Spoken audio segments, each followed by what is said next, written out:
ఆదివారం అమావాస్య సందర్భంగా మేషరాశి వారికి ఒకవైపు ఏళ్ల నాటి శని ప్రారంభ సంచార స్థితిలో ఉన్నప్పుడు ఎలాంటి విధి విధానం పాటించడం వలన గ్రహాల దోషాన్ని తొలగించుకొని ఐశ్వర్యాన్ని పొంది ఆధ్యాత్మిక చింతనలో ఉన్నతమైన జీవితం ఎలా పొందాలో ఈ వీడియోలో సవివరంగా సంపూర్ణంగా తెలుసుకుందాం.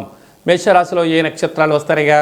అశ్విని నక్షత్రంలోని 4 పాదాలు, భరణి నక్షత్రంలో 4 పాదాలు, కృతికా నక్షత్రంలో 1 పాదం కలిపితే మేషరాశి. రాశాధిపతి కుజ భగవానుడు.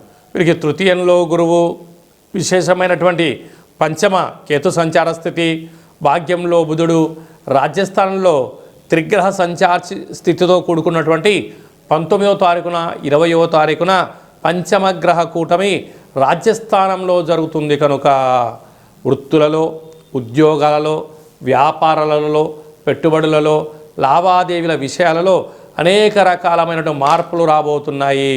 కనుక ఇలాంటి కాల సమయంలో ఎందుకనక 5 గ్రహాలు కలిపి రాజ్యస్థానంలో ఉండడం వలన అంటే ఏ కొద్దిపాటి అప్రమత్తంగా మీరు ఉన్నా ఉద్యోగం పోగొట్టుకునే పరిస్థితి ఉంటుంది, ధనం అప్పుల పాలయ్యే పరిస్థితి ఉంటుంది, తెచ్చుకున్నారా స్థిరచరాస్తులు కరిగిపోయే పరిస్థితి అధికంగా ఉంటుంది.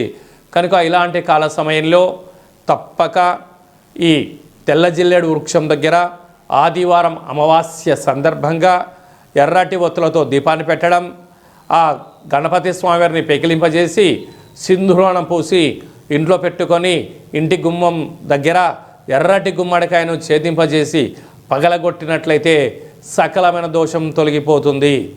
అది ఏ కాకుండా అసలే నూతన ఆంగ్ల సంవత్సర ప్రారంభకాల సమయంలోనే వచ్చిన మొదటి అమావాస్య కనుక విశేషంగా రుణ సమస్యలు, రోగ సమస్యలు, శత్రు సమస్యలు తొలగిపోవాలని కోరుకుంటూ వీలైనంతవరకు నిప్పుకు, నీటికి, గొడవలకు దూరంగా ఉండి తీరాలి. లేకపోతే ఉద్యోగంలో, వ్యాపారంలో అనంతమైనటువంటి ఇబ్బందులు కలగజేసే పరిస్థితి ఉంటుంది. కనుక సాఫ్ట్వేర్ ఉద్యోగస్తులు, హార్డ్వేర్ ఉద్యోగస్తులు, వ్యవసాయ సోదరీమణులు, గృహ భవన నిర్మాణ కార్యక్రమం చేసేటువంటి వారు, రాజకీయ నాయకులు, హోటల్ వ్యాపారస్తులు, మార్కెటింగ్ రంగంలో ఉండబడిన వారందరూ కూడా ఎంతో ఓర్పుగా, ఎంతో నేర్పుగా, సత్ప్రవర్తనగా ఉండి తీరాలి.